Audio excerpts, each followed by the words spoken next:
So I've heard a lot of good reviews about this headset, and me being me, I needed to try them out for myself. 'Cause I needed to see if they lived up to the hype that they were getting from a lot of different reviewers. And at $549, I'll be honest with you, it is a huge asking price for a Bluetooth wireless headset. You know, in this price tag range, usually you see competitors like Sony, like Bose, but usually they come in at a price tag around $300, not $500. Now, this headset overall wise, I will tell you right now, is very premium. How it feels is very great build quality, and after using it for a couple hours, I can say it sounds better than every other wireless Bluetooth headset on the market. Now, of course, it does go ahead and charge with Lightning. It doesn't do USB-C to USB-C.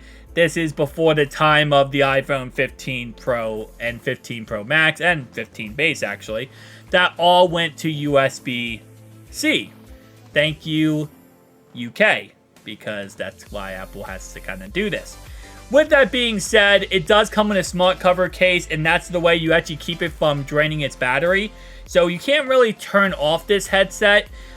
What it does is that while you're not using it and you put it in the cover case, it will actually slowly turn down the battery so it's not using much battery, and you don't have to worry about the battery being drained. Again, like I said, it is one of the best noise canceling headsets on the planet, and after using it, I can see why there's a lot of hype around it. And again, like I said, it's one of those things where it's like, it's probably not going to be in most people's price tag ranges.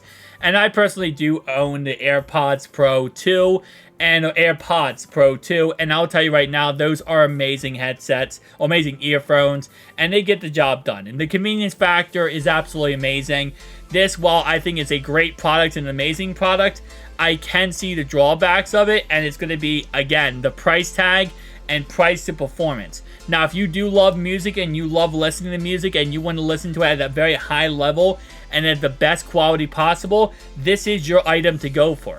But if you're just like, hey, listen, I just want to have some, headphones or earphones, you might want to look at other options. I think these are great options. It's just price tag wise, they're very expensive. While you could go with other options like, for example, from Sony or from Bose at a cheaper price tag range.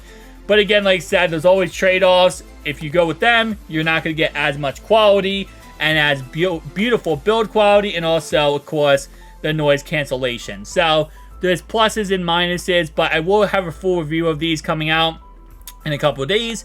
This was my unboxing and first impressions, and I personally love them. But I will say, again, like I said before, these are not personally for everyone. This is probably for a very select market.